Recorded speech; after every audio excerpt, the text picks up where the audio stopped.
בשבועות האחרונים מסתמן כי הברית בין המשטר האיראני לבין משטרו של ניקולס מדורו בוונצואלה הולכת ומתהדקת, כשברקע הסנקציות האמריקניות על שתי המדינות והאיבה המשותפת לארצות הברית. אנחנו רוצים לומר שלום וערב טוב לשגריר ונצואלה לישראל, רבי פנחס ברנר, ambassador of Venezuela in Israel. Hello and good evening. Hello, good evening to you and to your audience. Thank you very much for inviting me. Thank you. Thank you for being with us. Can I start by asking you what brings a rabbi to be an ambassador to Israel? Well, it is really not a common event. However, I think it's a reflection of the amplitude of the openness of Venezuelan society, where there are basically no religious differences, no racial differences. It's a very open society, so that a government can choose a rabbi. And after all, we were, in our best of times, a very small percentage of the Venezuelan population. Mm-hmm. But yet, there were always doors that were open in government in every respect. Yes, I will just translate you to Hebrew with your permission. שאלתי את הרב, את השגריר, מה מושך או מה הפך רב להיות בעצם שגריר לישראל, והוא אומר שזה בסך הכל משקף את הפתיחות של החברה בוונצואלה, שלמרות שהיהודים הם מיעוט, בוונצואלה עדיין הממשלה בוחרת ברב להיות שגריר.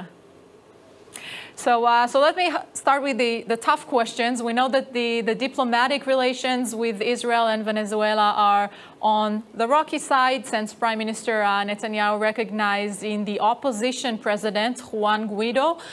But not only that, we know also on close relations between Venezuela and Iran.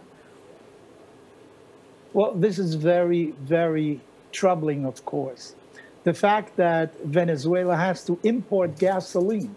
First of all, we have to ask ourselves, why is that so?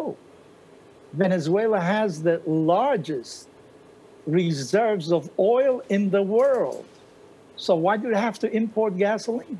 It's just a sign that the present government just doesn't know how to run the industry. It basically destroyed it. So you have to import it. One can ask oneself, why import it from Iran? Iran is so far away. Maybe there are other sources for it. In addition, also, Iran is a rogue state. It spreads terror throughout the world. Hamas, we know who's behind Hamas. So why import a problem that is really of the Persian Gulf into the Caribbean? It's very troubling, of course. There were many flights from Mahan Air lately, I think something like 24 flights. In the course of a month or so, from Iran to Venezuela. It's a very far distance. What are they bringing? These ships that are bringing gasoline. So let me just translate you let me just translate you. I'm sorry for 1 second. שאלתי את השגריר, בעצם כולנו יודעים שהיחסים בין ישראל לבין איראן בין ישראל, לוונצואלה, עלו על סרטון, לאור העובדה שבנימין נתניהו, ראש הממשלה, תמך בנשיא האופוזיציה, חואן גואידו. למעשה עלה שם סוג של רודן חדש, וזה שיבש את היחסים. אנחנו גם יודעים על היחסים המאוד קרובים של איראן וונצואלה. אז רציתי לדעת מה יש לו לומר, והוא אומר שאין ספק שזה בהחלט מאוד מדאיג. ונצואלה מייבאת נפט, מייבאת דלק מאיראן, ואחת השאלות הנשאלות היא למה, כשוונצואלה יש בה את מאגר הנפט הכי גדול בעולם, למה להרחיק עד איראן? והוא גם אומר, איראן שאנחנו יודעים שהיא מממנת טרור וגם מממנת את חמאס, למה למעשה לייבא נפט כל כך מרחוק? Yes, so please continue. Well, I want to open a parenthesis because you mentioned about the diplomatic relations.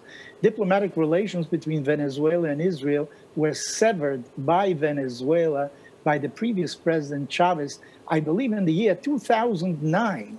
However, the government, the legitimate government of President Guaido wants to reestablish relations with Venezuela, with Israel, because let's not forget that Venezuela was one of the countries that voted for the establishment of the State of Israel. It had its embassy in Jerusalem until the year, I think, 1980, when a number of countries moved their embassies elsewhere Some say because of pressures of the church, who knows what happened then.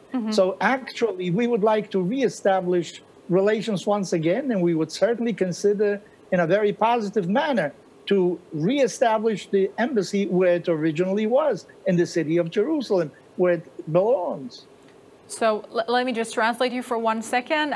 אומר השגריר, היחסים בין ישראל לוונצואלה באמת בהחלט עלו על סרטון כשהנשיא אוגו צ'אבס עלה לשלטון, אבל הנשיא הנוכחי גואידו רוצה לשקם את היחסים, ובוא לא נשכח, הוא אומר שוונצואלה הצביע בעד הקמת מדינת ישראל, והוא גם אומר שעד 1980 השגרירות של ונצואלה הייתה בירושלים, כמו הרבה מדינות אחרות, ורק אחר כך הוא עברה לתל אביב, והוא אומר שהם שוקלים להעביר שוב את השגרירות לירושלים. So I wanna ask you, Ambassador, when you say we are considering to move the embassy to Jerusalem, what do you mean by that? I mean, do you have discussions about it? Is it a serious move to move the embassy to Jerusalem?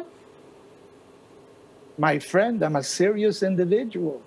If I tell you we're considering, obviously we're considering. It is a package deal. We have to establish the relationship, and we will then see, as I say, very favorably to move the embassy to Jerusalem. You know, we can't evaluate everything beforehand, but this is certainly in the back of our mind. We want to go back to where Israel and Venezuela were in the very inception of the establishment of the State of Israel. And bear in mind also that Venezuela has very talented people that unfortunately many of them are outside of Venezuela right now because of the difficult situation. And there could be a tremendous partnership between Venezuela and Israel. Venezuela will need a lot of the expertise of Israel in questions of security, which right now are very important in Venezuela. So that we are very interested in this relationship.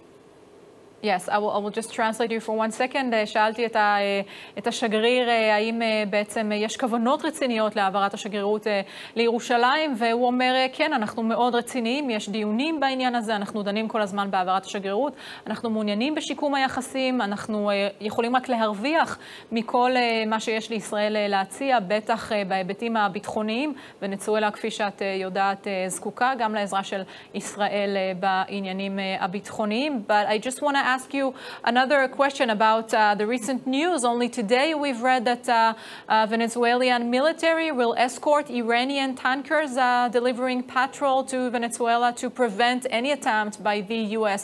to stop them. So if you want to elaborate about that. You know, whether the United States will stop the shipment of oil to Venezuela, the shipment of gasoline, supposedly, yes or no, I think you have to ask the ambassador of the United States. We cannot foretell what they're going to do. But we are very worried by the fact that you are importing a conflict, a world conflict, into the Caribbean again, in addition to all the other problems. Because Venezuela could very well have acquired gasoline, if it needed, from a different source.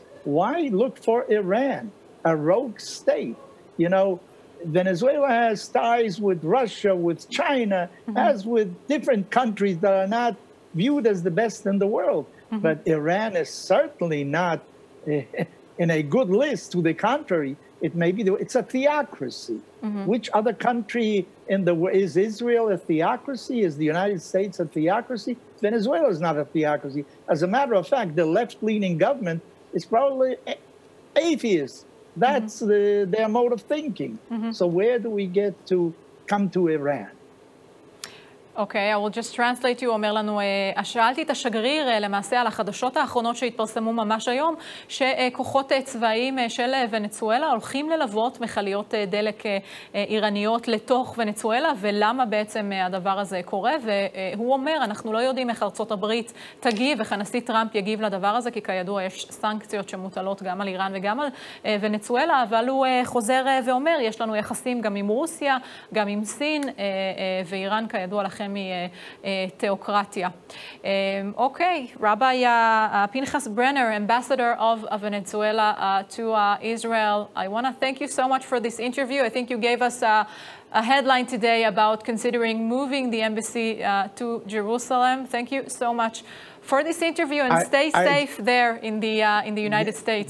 You too, and I want to wish a very Yom Yerushalayim Sameach tomorrow to every Jew in every place of the world for the reunited Jerusalem for the first time after 2,000 years of exile. After 1967, we once again have a reunited Jerusalem. So Chag Sameach on Yom Yerushalayim. Thank you so much. Thank you so much for this interview.